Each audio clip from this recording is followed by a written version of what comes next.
โอ้ยนอนอพี่น้องเฮ้ยมันคือขดตรงจงนะนี่เด็ด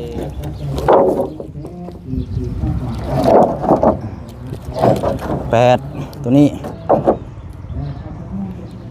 4 6 8 10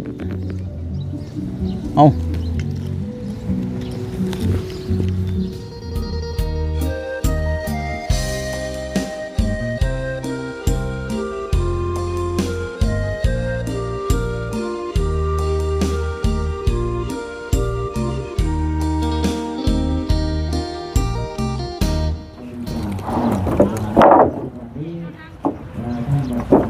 โอ้ยนอนอพี่น้องเฮ้ยมันคือขดตรงจงนะนี่เธอได้ใหม่นี่ใหม่หน้า10ยาว4 10แข้ง5ยาว4เนาะอาจจะมีไม้48กับตัวนี้น่าจะเป็นไม้คือ55เอาเนาะเดี๋ยวจังถามเบิ่งทาง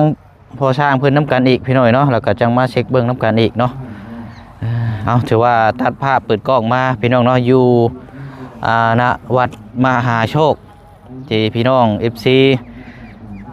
ฮู้จักฮู้คุ้นเคยกันดีเนาะที่มากราบมาไหว้แล้วก็มาขอพรสิ่งศักดิ์สิทธิ์ในวัดมหาโชคนี่แหละพี่น้องเนาะมื้อนี้ก็ทางพ่อน้องเปียว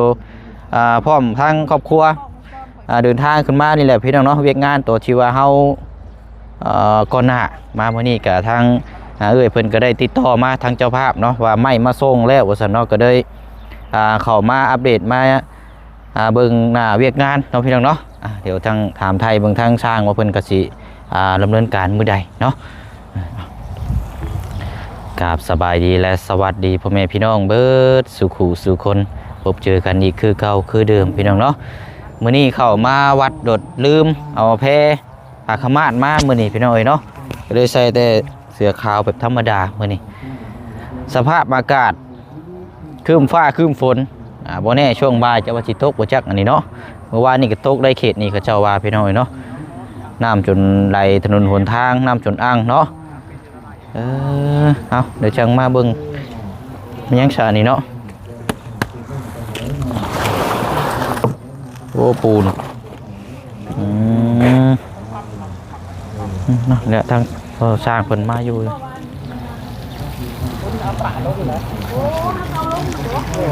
กูเท่าอยู่ว่านี่มาแล้วจังว่าไรดีพอเด้อ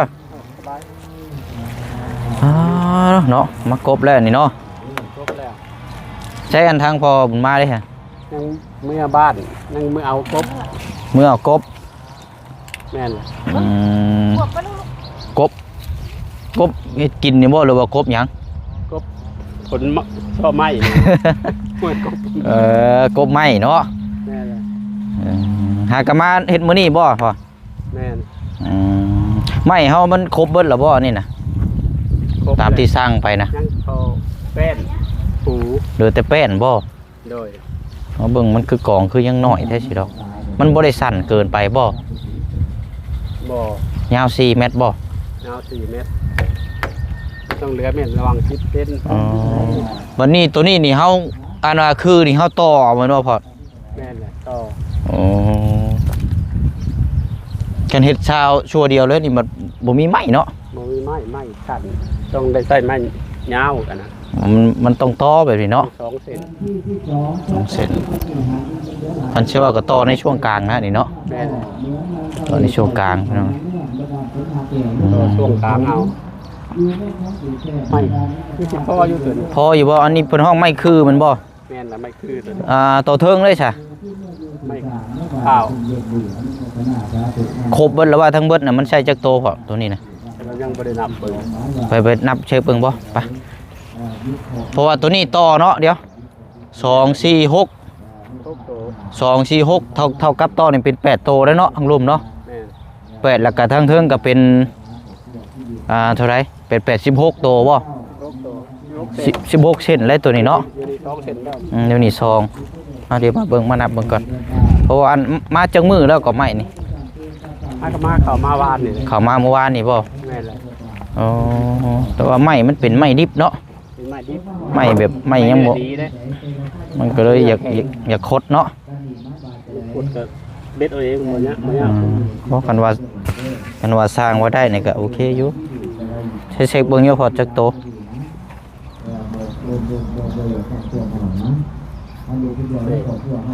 16 โตบ่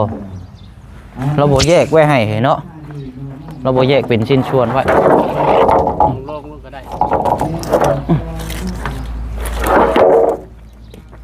ดึงมาเลยเดี๋ยวจุ๊มเจ้าก็ยังสิเอาไปกบอยู่เนาะ แม่นเลย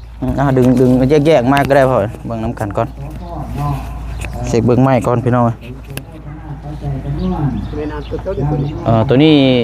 สิยัวบ่สิยัวพางเนาะเอาพอจบออกมาโลดเอาวางนี่ก่อน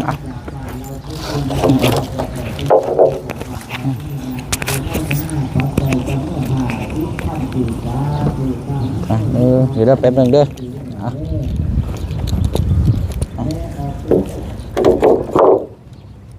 เป็น6เนาะ7ตัวนี้7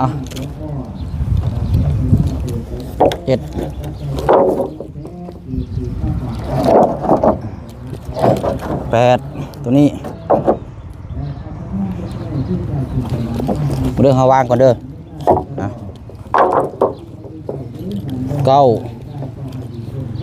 โอ้งามอยู่นี่เนาะคักอยู่ ไม่แน่ดีเด้ คักอยู่ตัวนี้10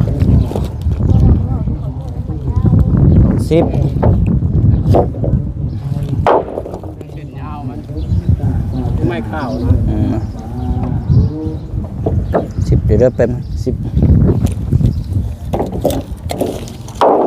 11บ่11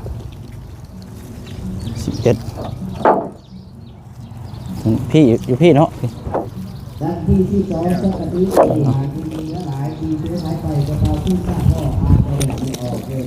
ไม่ยังอันนี้พอไม่นี่ฮะไม่แค่นหิน มาแต่ผู้ได้แค่นี้ตรงนี้ กันว่าซื้อจากห้านก็สิเป็นไม้ย่างเนาะ ซึ่งมีไม้ย่าง ไม่แค่นหินมันจะแข็งนะ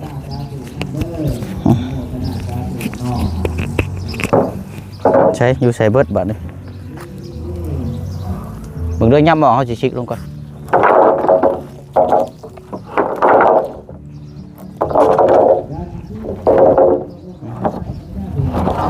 เอาจับมาพี่โอ้ยเนาะไม้นี่ก็เสียงหลังค่อยๆนั่นก็คือยากแท้โอ้โคตรเท่ตัวนี้เนาะได้อยู่บ่นี่จุ่มแท้แม่นบ่ตัวนี้บ่ตัวนี้เนาะ เอากองตัวนี้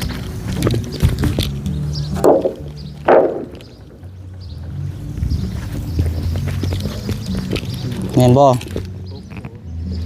ไม่เต้นเบิด ตัวนั้นน่ะแม่นไม่ชิญัวน่ะเนาะไม่ชิญัว ไม่กลางมัน อันนี้ไม่18ไม่ค้างบ่ได้เนาะ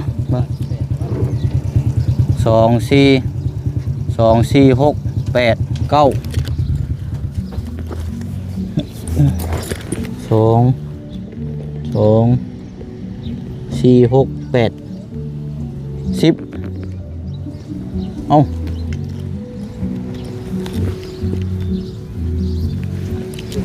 1 2 3 4 5 6 7 8 9 10แม่นบ่10ตัวบ่พออยู่นี่10ตัว12ตัวว่าทั้งเบิดมันก็บ่พอคือเก่าแล้วซะมันว่าต่อฮะ ต่อไม่ค้างมันบ่ ไม่ค้างเลยพอ ไม่ค้างลุ่มค้างลุ่ม ค้างลุ่มย่างมาพี่นี่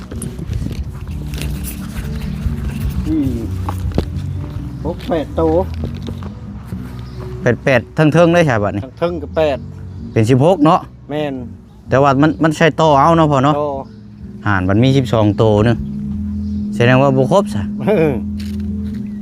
เอามาแต่ใส่สวรรค์บ่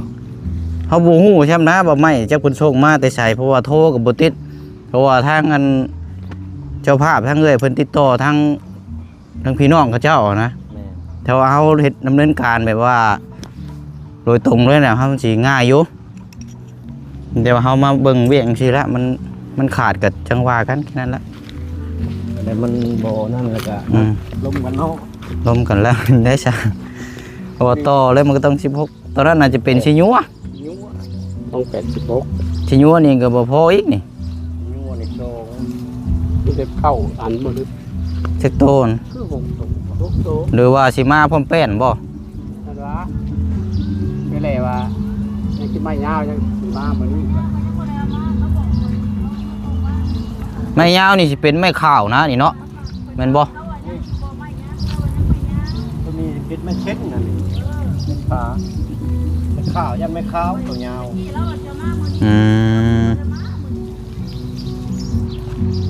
บ่เป็นหยังคันตามมาก็จังว่าหักตัวนี้แล้วเนาะ แม่น ต้องเอาตัวใหญ่ตัวนี้ละตัวที่ว่าคือมันนี่แหละนี่คันว่ามันต้องมาเพิ่มอีกอีก4โตวเนาะพ่อเนาะ 4โต มาเพิ่มอีก4โตวตัวนี้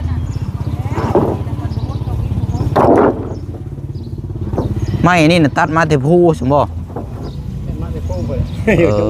เนาะ เดี๋ยวเอาบ่ดูก่อน มันชื่อจังห้านนั่นมีอยู่เนาะมาสั่งผ้าแต่ภูมันก็คือว่านะมันก็อีกนิดนึง บ่ลอง ใช่ป่ะ ลองใส่เสานี่คือก็ใส่บ่ลองบ่ ใช่เบิดนั่นแหละ เนาะ ใช่จับน็อตเบิดนั่นแหละ จับน็อต2 4 6 อืม 8 ใช้ยางละซองก็ได้ อย่างละ ใช้ยางละซองก็พอ 2ต้นหนึ่งมันมี3 มี3แต่ว่าเราตัดใส่ซองก็พอมันหลายโพด มันหลายพุ่นบ่ ซองก็แน่นเหลือเพื่อแล้ว พอดีเสาหนึ่งมี4อัน เออ 4อันเนาะ เสาละ4ทั้ง2เนาะ ทั้งเทิงหนึ่ง หนึ่ง ทั้งลุมซอง ไล่เบิ่งจักมันใช้จักโตไปลองไล่เบิ่งหน้าอันน็อต18บ่ 8 18จักโตลองไล่เบิ่งฮอดบ่24โต เสาหนึ่ง4โต อืม 4เก้า ไปย่างมาผิดก็ได้ครับ 7โต 27โตบ่ แม่น เพราะว่าทางหน้าเฮือนนี่มันสิเป็นค้อนแบบคือเฮาส่งรูปให้เบิ่งหั่นแหละทางหน้าค้อนซั่นน่ะ มันก็ได้ใส่เบิดนั่นแหละมันมีคนละวักก็คือมันก็เสาไม้กันคือนี่ก็ได้ใส่อีกแต่พื้นนี่มันเพียงซ้ำกันนี่ก็ใส่คือแล้วมันโตลงประมาณ60-70นี่แหละ โดย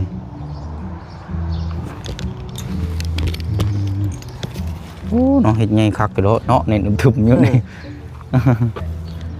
ก็เริ่มมื้อนี้เนาะพ่อเนาะ แม่นฮะก็เริ่ม อื มาม โอเค เป็นฮากระโทรบอกว่านนี่ว่า นั่นแหละ มาฮอดแล้วเด้อ มีแต่ว่าอันเป็นเสาเป็นหยังเจ้าก็กบตกแต่งไว้แล้วแหละเนาะ เออ เดี๋ยวไล่เฮ็ดเลยเด้อเด้อเดี๋ยวสิเข้ามาเบิ่ง เริ่มเฮ็ดเลยแล้ว อันตัวนี้27โตใช่บ่น็อตใช่บ่นะ แม่น 27โตรวมทั้งเทิงทั้งล่างเนาะ อืม อืมมันมี3หูใส่ซองอ่ะพอละมันหลายพอซองอันนี้ก็แน่นแล้ว เออเอาดินนี่ก็ใส่อันหนึง อืม เอาไม้อีกอันหนึง ว่ามันเป็นเสาโตเลยเนาะ มันถึก3โตเสาหนึง เก้าเนาะ93 3 938บ่ บ่ก็ 9328บ่ ก็3ก็7 7เนาะ แม่น และกันว่านั่นก็เฮาสิซื้อมาให้ลองอันมีแต่ว่าชุมเจ้าไล่กบไม้กบหยางไว้ตัด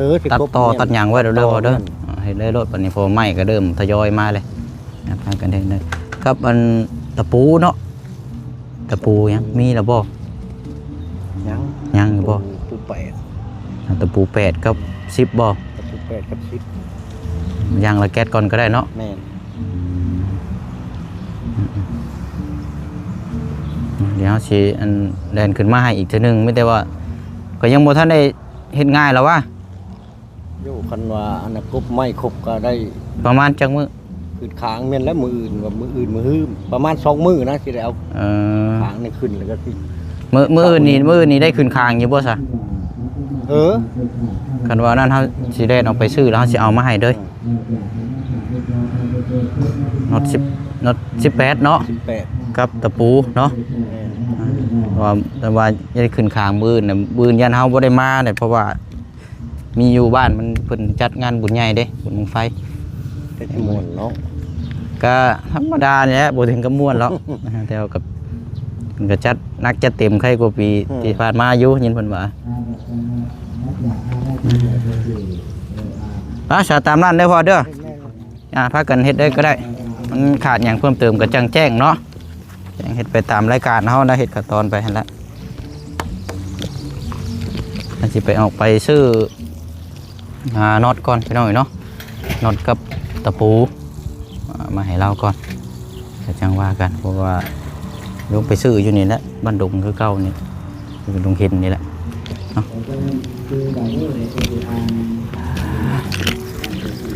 เย็นตามมานะอีกทีนึงเนาะเย็นเพิ่นว่าสิมาอีกมื้อนี้ใหม่กันเพราะว่าผู้เชี่ยวติดต่อบ่ได้พี่น้องมันติดต่อบ่ได้แหละบ่ฮู้ว่าจังใดเพราะว่าเพิ่นเจ้าของเพิ่นสิว่าเพิ่นมาส่งไม้18มื้อนั้นน่ะโทรถาม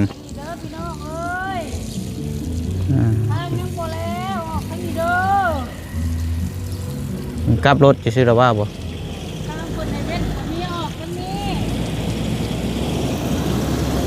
อ๋อเราจะออกไปพุ่นบ่ลองคอนกรีตใหม่ไปจับ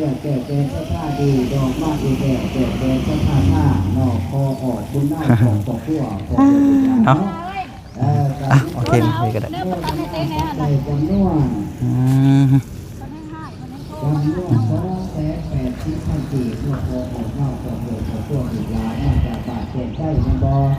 คนก็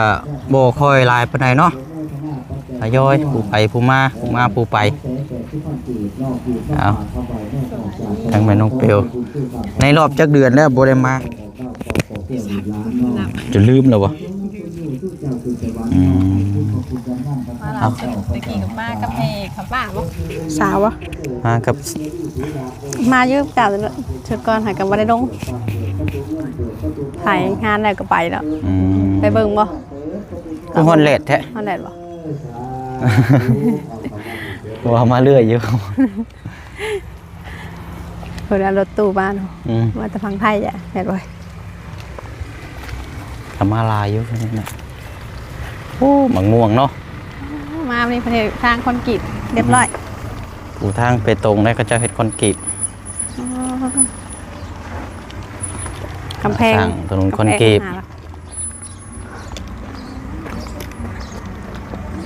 แพงนครพอดีเนาะมาไกล แม่นมาไกลได้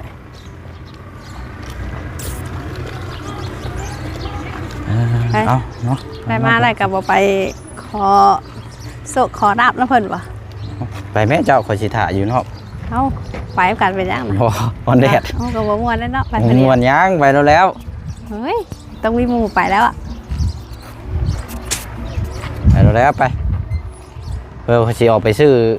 น็อตกับมันนั่นมาให้เพิ่นอีกได้นี่พระยางเพิ่นไปไกลเติบอยู่ยางลงปีมาเรื่อยอยู่เนี่ยหรอกเอาโอเคจับกล้องกันได้ใช่ไหมเดี๋ยวจบแล้วมาปิดกล้องก็ได้ฮอดเนาะ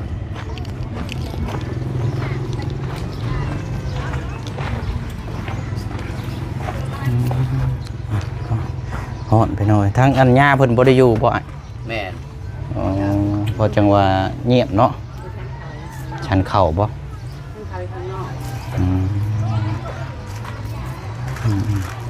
มาจะหึงนะบ่สิมเจ้าหากระฮอดเอาน้องของตัวอย่างโยมนะภายหลังที่ว่ามาเจิมมาสิมาเจิมบ่